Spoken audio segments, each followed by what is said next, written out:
J'ai une question pour vous. Est-ce que ça vous est déjà arrivé de faire des publications par rapport aux marronniers? Par exemple, une publication, aujourd'hui c'est la journée mondiale de la Terre, hashtag planète, hashtag nature, et on poste une jolie photo trouvée sur Internet. Oui, bon, on est peut-être tous passés par là, mais aujourd'hui en 2026, on arrête de faire ça sert à rien. Si vous attendez des likes avec ce genre de contenu, ça ne fonctionnera pas. Je vous propose aujourd'hui, dans cet épisode, de vous expliquer comment on peut faire pour créer plus de visibilité, plus d'engagement et surtout faire venir dans vos boutiques.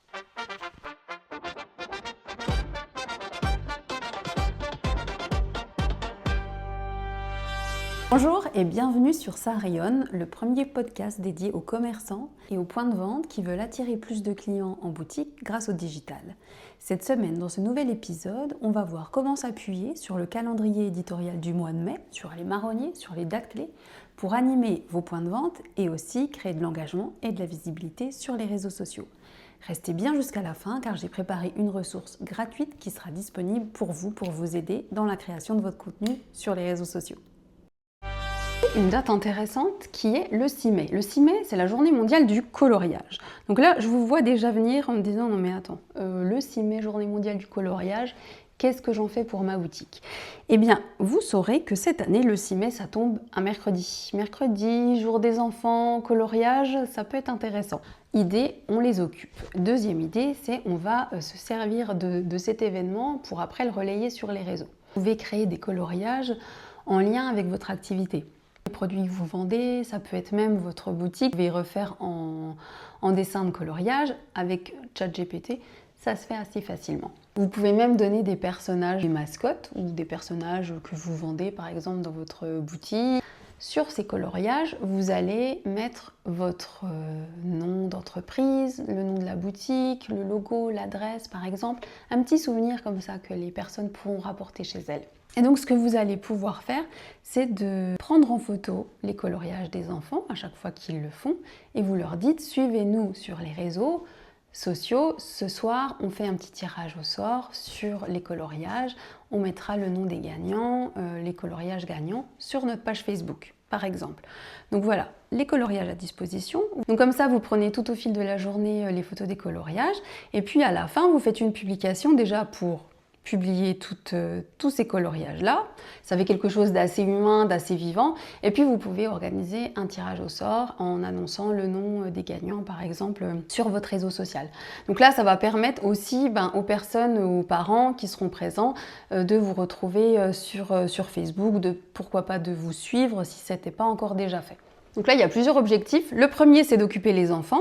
Le deuxième, c'est d'apporter un petit souvenir à la maison avec le nom de votre boutique, les coordonnées. Et le troisième, c'est bien sûr de rediriger les personnes vers vos réseaux sociaux pour suivre le tirage au sort. Et puis bien évidemment, ce genre de publication, ça va plaire, les personnes vont liker, ça fait quelque chose d'assez original. Et puis on n'est pas forcément obligé de faire tout le temps de la communication commerciale sur notre réseau, ça va apporter un petit truc un peu ludique, un peu intéressant. Le 9 mai, c'est la journée mondiale du commerce équitable. Donc là, vraiment, celle-ci, elle va s'adresser à toutes les boutiques qui travaillent avec des produits équitables, biologiques, locaux, éthiques. Donc là, vraiment, c'est votre journée. Il faut y aller, il faut faire de la publication. Donc vous allez pouvoir présenter peut-être un produit, une filière, une marque, expliquer pourquoi vous avez choisi de travailler avec, par exemple, cette entreprise. N'hésitez pas à faire un petit reportage vidéo où vous allez expliquer, vous présenter vos produits et vous expliquer un peu derrière, voilà, qu'est-ce qui se cache derrière ce produit-là, toutes les valeurs éthiques qui l'accompagnent. Le 20 mai, la fête de la nature. Alors, donc là, on va essayer de passer à la vitesse supérieure sur la stratégie pour faire venir en boutique. Donc cette date, elle est pour les commerces en lien, bien sûr, avec la nature. Donc les jardineries, les fleuristeries, les épiceries bio, les concept stores un peu éco-responsables. Donc par exemple, vous êtes une jardinerie, n'hésitez pas à cette date-là de proposer un atelier rempotage gratuit, par exemple, ou offrir, je sais pas moi, une fleur achetée, une fleur offerte, des sachets de graines de fleurs, n'hésitez pas en fait à faire des cadeaux ou des promotions en lien avec la nature sur cette journée-là. Donc vous pouvez communiquer en amont sur cette date spéciale et dire comme quoi vous offrez donc tel ou tel cadeau sur présentation de la publication qui sera parue donc sur les réseaux sociaux. Et donc si la personne en magasin présente la publication, elle peut avoir donc son petit cadeau en plus. Le 29 mai, c'est la fête des voisins. Alors là, j'ai une astuce pour vous, j'ai une petite idée intéressante. Vous pouvez en profiter justement pour faire une photo de votre rue commerçante, d'associer vos voisins commerçants à travers une publication commune. Là, ça va fonctionner pour plusieurs choses. Déjà, parce que du coup, vous allez faire une publication commune, vous allez identifier les autres commerçants de votre rue, ça va faire quelque chose de plus fort, ça va montrer aussi les relations, ça va soutenir les relations de la rue commerçante, donc ça c'est très intéressant. Vous allez aussi bénéficier de la visibilité des autres commerçants, s'ils jouent le jeu, qu'ils postent la photo et qu'ils vous identifient. Ça permet aussi d'être visible, de vous identifier auprès de leur audience. Et puis, comme je le disais, c'est une publication où on va voir du monde, c'est de l'humain, c'est de la proximité. Et ça, les gens sur les réseaux, ils adorent. Donc, allez-y, foncez. Demandez à vos voisins de faire une publication sympa, une photo sympa avec tous les commerçants de la rue. Et à l'occasion de la fête des voisins, vous la postez et n'hésitez pas à mettre vraiment un message personnel dans votre publication. Et puis enfin, le mois de mai va se clôturer avec la fête des mères, donc qui tombe le 31 mai, un dimanche bien évidemment. Donc là, ça va être le temps fort pour beaucoup de commerçants, pour beaucoup d'activités. Donc là, je vous vois venir, on ne poste pas juste le jour J, on va bien évidemment relayer des publications avant le 31 mai. On va communiquer bien en amont, on va peut-être commencer doucement à partir de début mai où on va donner des idées cadeaux. Donc ça peut être idées cadeaux pour la fête des mères à moins de 15 €, idées cadeaux à moins de 50 €. Voilà, vous pouvez faire un peu des catégories. Ça peut être des catégories par type de profil de maman. Pour les mamans nature, voici notre sélection cadeau. Pour les mamans bricoleuses, voici notre sélection cadeau, etc., etc. Donc là, déjà pendant le mois de mai, vous allez communiquer comme ça sur des idées cadeaux. Ensuite, le jour J, ce que vous pouvez faire, c'est une publication un petit peu inspirationnelle. Donc, les publications qui jouent sur les émotions sont des publications qu'on va plus facilement repartager.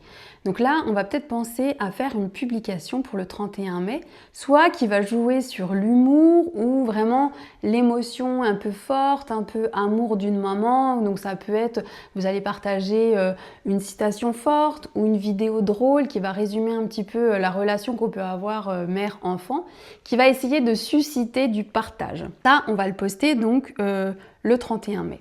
Voilà, donc c'était toutes les dates que je voulais partager avec vous. C'est ma petite sélection personnelle, mais il en existe plein d'autres, donc c'est à vous d'aller piocher les bonnes idées et celles qui vont fonctionner avec votre commerce. Allez vite récupérer votre ressource gratuite, je mets le lien dans le descriptif de l'épisode. Vous allez pouvoir récupérer votre calendrier du mois de mai avec les idées que je viens de vous citer et d'autres bien évidemment. Donc, retenez bien ça, un marronnier, c'est pas un prétexte à poster quelque chose de générique.